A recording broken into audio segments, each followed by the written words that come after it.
everyone, my name's Nancy and I wanted to start this channel in case it can be of any help to any pet parents who have fur babies that suffer from seizures or epilepsy.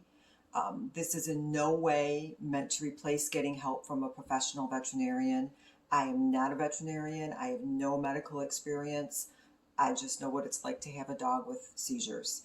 I want this to be sort of a support group. When my dog first started suffering from these, I couldn't find any help from anywhere to kind of let me know what was coming up and what was going to happen. So I wanted to try and start something for those of us who are going through this. If your dog is having seizures or cat or pet is having seizures, please seek out the advice of your veterinarian and follow what they say. It's very scary. It's a very unnerving thing to see, and you really just have to trust that they know what they're doing and can help you and point you in the right directions. I was going to do this as a blog, and then I was going to do it as a podcast, but I decided to do YouTube instead. So I do have things written down that I was going to use for those formats. For the first couple videos, I'll probably be referring to those notes. Just know in the future it'll be more freeform, but for now I don't want to miss anything or forget anything that I had already prepared for those other formats. So just bear with me for a little while, and we'll try and support each other through this.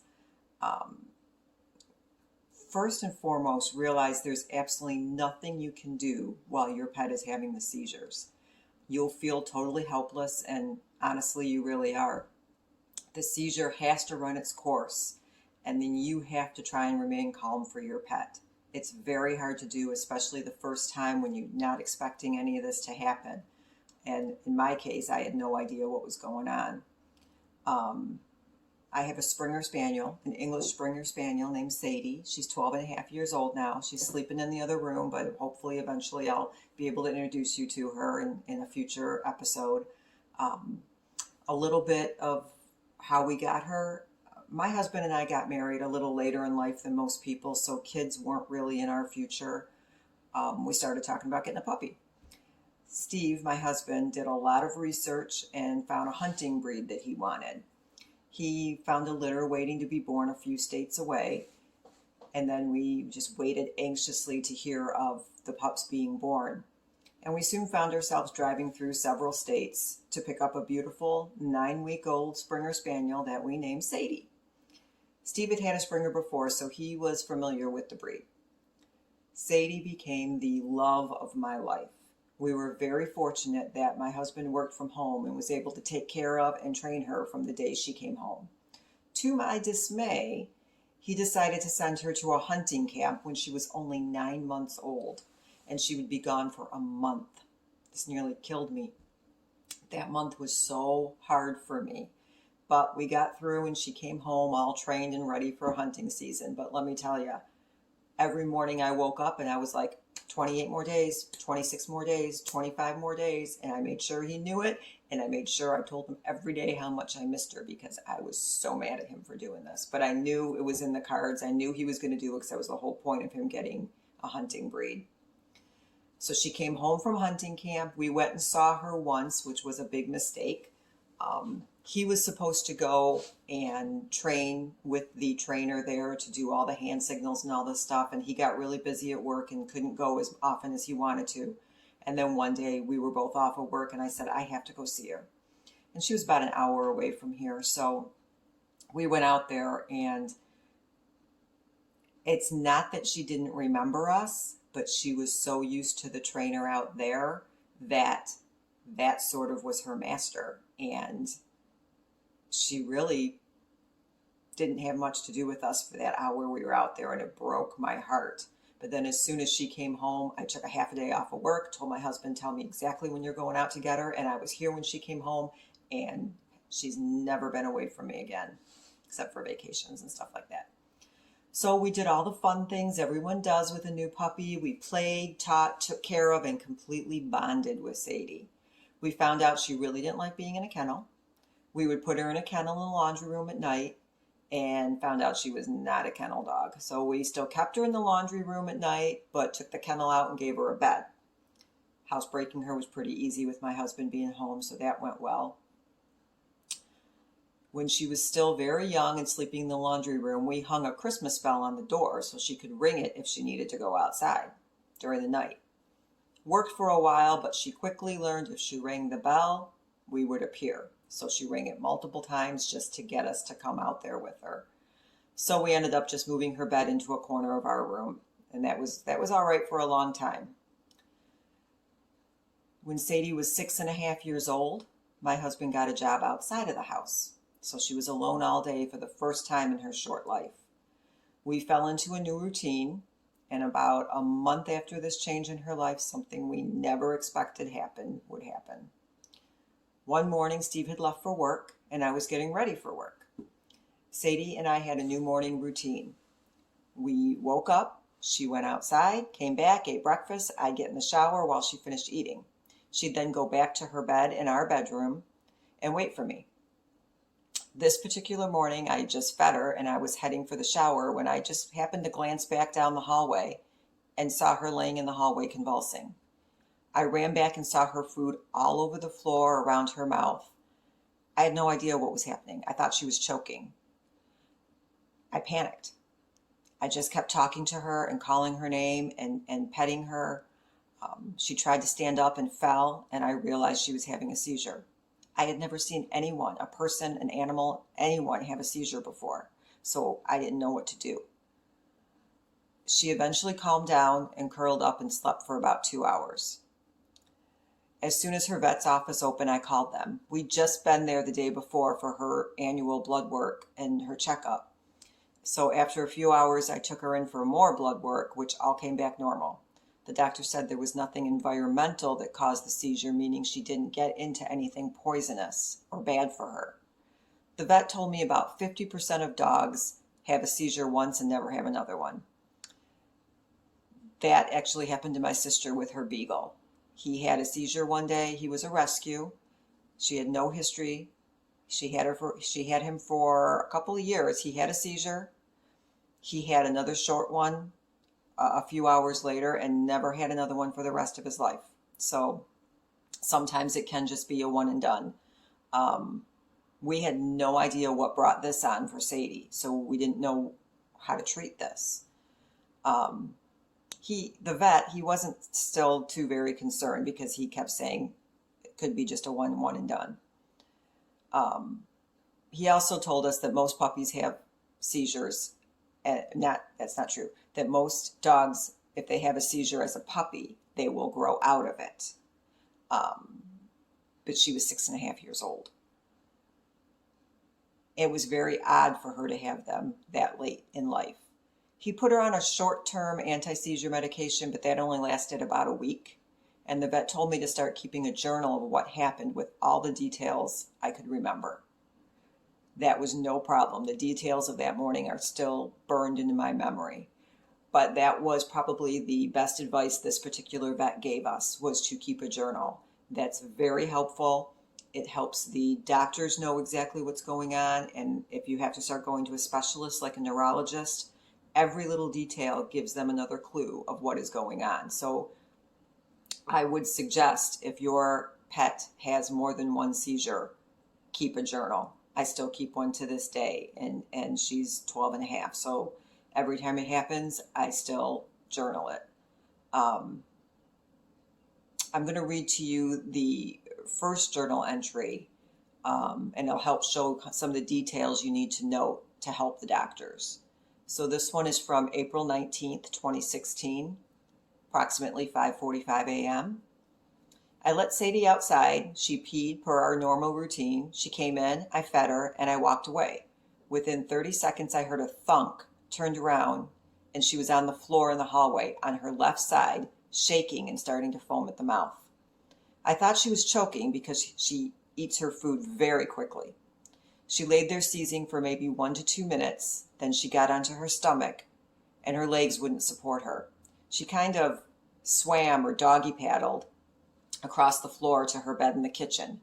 I called the emergency vet because I still thought she was choking. While I was on the phone, Sadie pooped and started breathing and panting again. She walked into the bathroom and jumped into the bathtub. Then she got out and started nesting on the bathroom rug, turning counterclockwise and digging. She laid there for about 10 to 15 minutes. She went into the living room and nested on her bed and laid down for a few more minutes. Then she laid on the couch for approximately 1 hour and 40 minutes.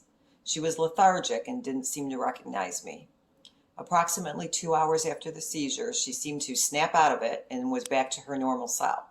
She went back to her bowl, finished her food, went outside, pooped, and started running around the yard.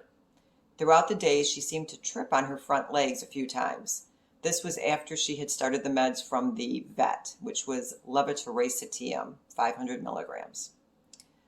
So some of the details in there that the vet needed to know was what side she was on, how long the convulsing lasted, how long the post-ictal time was, which is from the convulsing to when she's back to normal, and the foaming of the mouth, the peeing and pooping, anything that, loss of the support of her back legs, all that is details that are very helpful to your vet. So then we learned that the seizures are a common problem with her breed. My husband called the man we had gotten her from. Since he owned both of her parents, we thought he could give us some insight. He said neither of her parents had ever had a seizure, and he had not heard from any of her other littermate owners saying they had problems, and he was as concerned as we were. Things went fine for about 5 months. Then one morning, again during our morning routine, and again during breakfast, she had another seizure. Even though I knew what was happening this time, I was caught off guard. I tried to move her from the hard floor to the carpet, and this time she snarled at me. As the first time, she lost control of her bowels and was foaming at the mouth. She was trying to walk around the house and kept going to the master bathroom and was trying to get into the bathtub. I could tell she didn't recognize me at all. She then started nesting on the bathroom carpet and was panting very hard. I just kept trying to calm her down, and she kept pacing around the house. Steve came home and she ran out to meet him and seemed normal again.